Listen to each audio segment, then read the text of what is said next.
दिग्रस तालुक्यातील डेहणी वडगाव डकरे परीक्षा केंद्रात कॉपी मुक्त अभियानाला लागले ग्रहण। हिंदी सारख्या सोप्या पेपरला कॉपी, मग इतर विषयांचे कसे? परीक्षा मंडळ कॉपी मुक्त परीक्षा अभियान राबवत असताना दुसरीकडे मात्र 10वीच्या परीक्षेत सर्रास कॉपी सुरू असल्याचा प्रकार दिग्रस तालुक्यातील डेहणी आणि वडगाव डकरे परीक्षा केंद्रावर दिनांक 3 मार्च रोजी हिंदीच्या पेपर दरम्यान उघडकीस आला आहे। महाराष्ट्र राज्य माध्यमिक व उच्च माध्यमिक शिक्षण मंडळामार्फत फेब्रुवारी-मार्च दरम्यान होणाऱ्या इयत्ता 12वी आणि 10वीच्या परीक्षेदरम्यान कॉपी प्रकरणास पूर्णतः प्रतिबंध करण्यासाठी राज्यभर कॉपी मुक्त अभियान कठोरपणे राबवण्याचे आदेश प्रशासनाकडून देण्यात आले। मात्र प्रशासनाच्या आदेशाला केराची टोपली दाखवत कॉपी बहादूर दोन्ही परीक्षा केंद्रावर धुडगूस घालताना दिसून आले।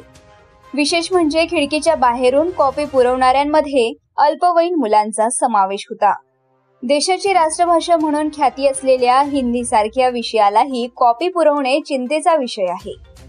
दिनांक 21 फेब्रुवारी पासून राज्यात 10वीच्या परीक्षेला सुरुवात झाली।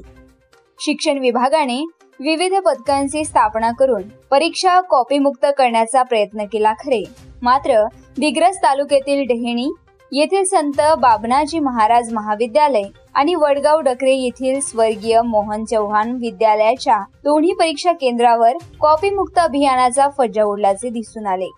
सोमवार दिनांक 3 मार्च रोजी सकाळी 11 वाजता सदर केंद्रावर हिंदीचा पेपर सुरू झाला।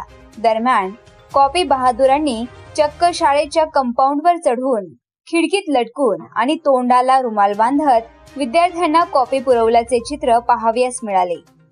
परीक्षा केंद्रावर केंद्र प्रमुख, पर्यवेक्षक, पोलीस प्रशासनाची नियुक्ती केल्यानंतरही येथे कॉपी बहादुरांनी गोंधळ घातला। हा सर्व प्रकार केंद्र प्रमुख यांच्या उपस्थितीत होताना देखील केंद्र प्रमुखांनी या प्रकारावर आळा घालण्याऐवजी या बाबीकडे दुर्लक्ष केल्याने कॉपी बहादुरांनी सर्व नियम मोडून आपल्या जवळच्या विद्यार्थ्यांना कॉपी पोहोचवण्यासाठी जीव मुठीत धरून कॉपी पुरवल्या।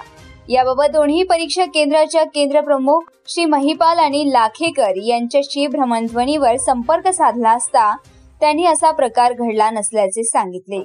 या कॉपी प्रकाराबाबत दिग्रस तालुका कॉपी मुक्त अभियानाचे प्रमुख मयूर राऊत म्हणाले की सदर कॉपीची घटना कानावर आली नसून असा प्रकार घडला असल्यास त्याला पायबंद घालण्याच्या दृष्टीने भरारी पथकाच्या माध्यमातून गस्त घालण्यात येईल।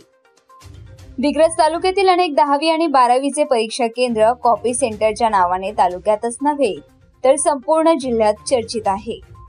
येथे वर्षभर शाळेत न जाता फक्त परीक्षेला येण्याची पद्धत आहे। त्यासाठी संस्था अध्यक्ष आर्थिक देवाणघेवाण करत असल्याचे बोलले जात आहे। याकडे बोर्डाने लक्ष देऊन कार्यवाही करण्याची मागणी होत आहे।